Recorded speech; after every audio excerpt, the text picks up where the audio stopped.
America's military is unmatched, projecting power, denying passage to adversaries, and protecting our interest at the time and place of our choosing. No one sails from the Strait of Hormuz to anywhere in the world without the permission of the United States Navy.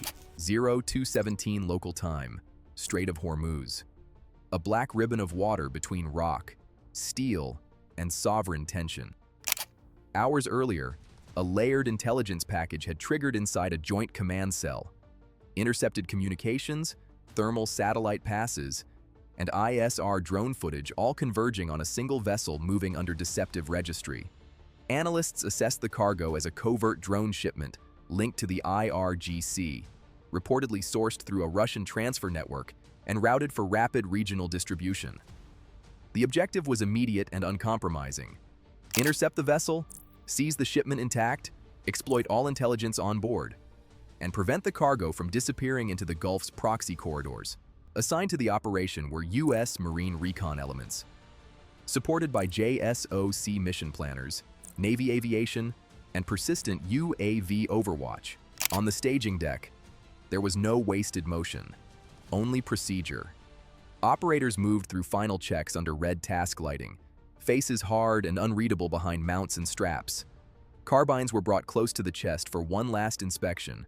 Optics aligned, suppressors locked, sling tension adjusted by feel rather than sight.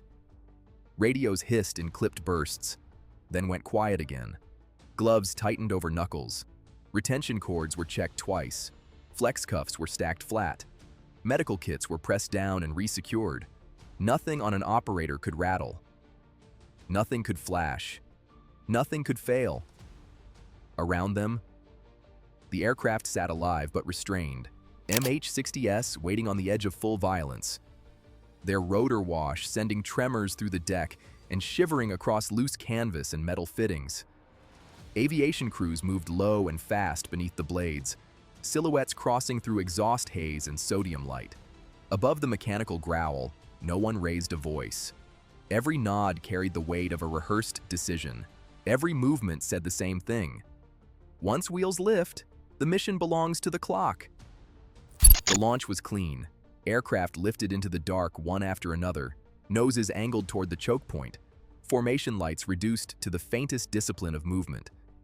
Out over the water, the world narrowed to instruments, terrain masking, and the cold geometry of approach.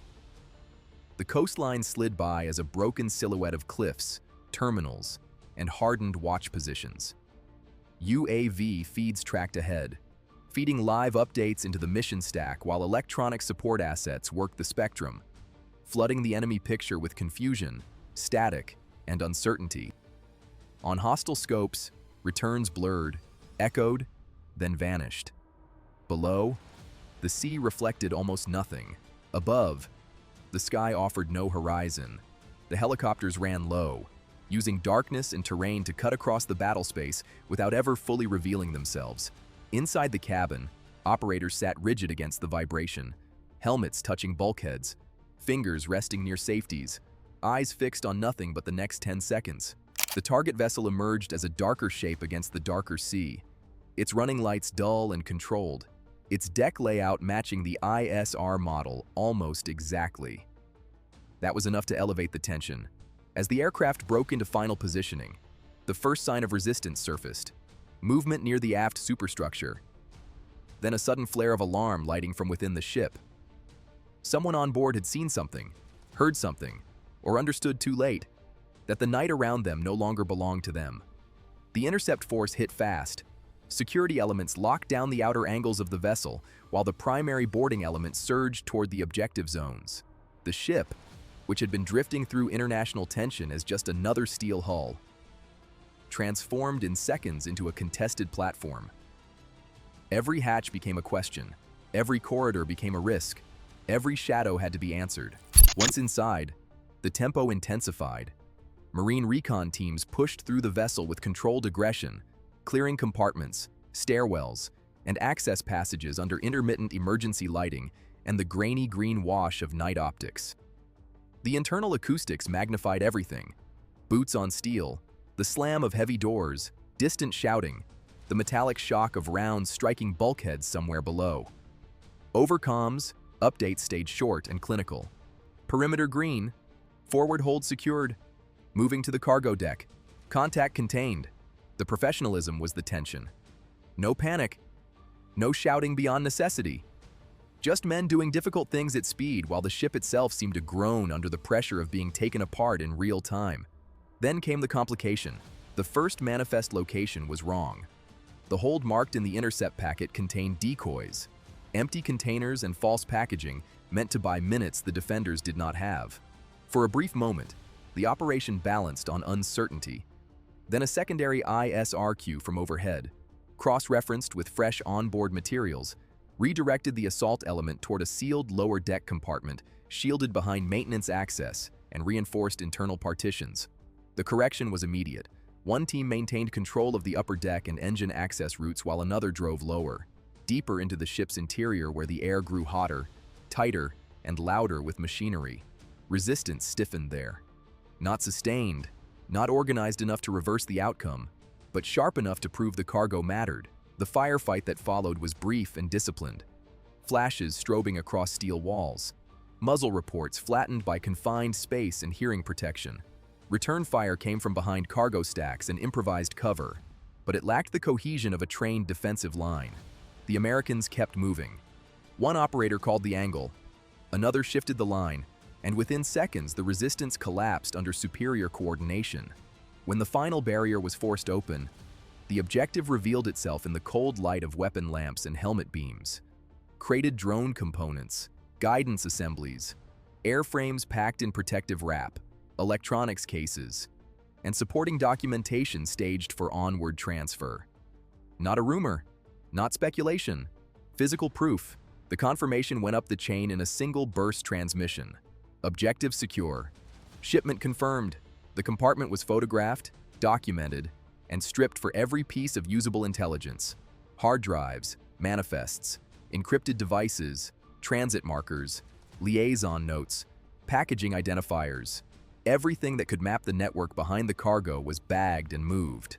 Above them, the vessel had already ceased to be an active threat. Control points were locked down. Defensive movement had disintegrated. The mission had crossed from interception into strategic capture. Initial damage assessment remained favorable.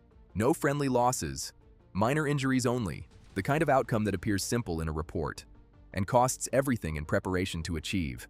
Extraction began before the adrenaline had time to settle. The teams withdrew in layers, one element carrying exploited materials, another holding security, another watching the horizon for any late response from coastal patrols or proxy fast boats. UAV coverage widened. An armed overwatch stayed on station. The aircraft returned with the same violence they had arrived with, descending into rotor wash, spray, and noise as the boarding force peeled away from the vessel. Behind them, the target ship sat compromised and exposed, no longer a courier in a hidden supply chain, but a floating piece of evidence. What resistance remained had turned inward, fragmented, directionless, too late to matter. Within minutes, the Americans were off the objective and moving back through the dark at speed, carrying with them not just seized cargo, but the intelligence value of an entire disrupted corridor. By dawn, the tactical event had already become a strategic message. A covert drone shipment moving through one of the world's most sensitive waterways had been intercepted, documented, and removed from the operational equation. Networks tied to the IRGC had lost hardware, deniability, and freedom of movement in a single night. In the Strait of Hormuz, control is never theoretical. It is proven by who can find, reach, and dominate the target before the target understands the hunt has begun. And tonight, the answer was unmistakable.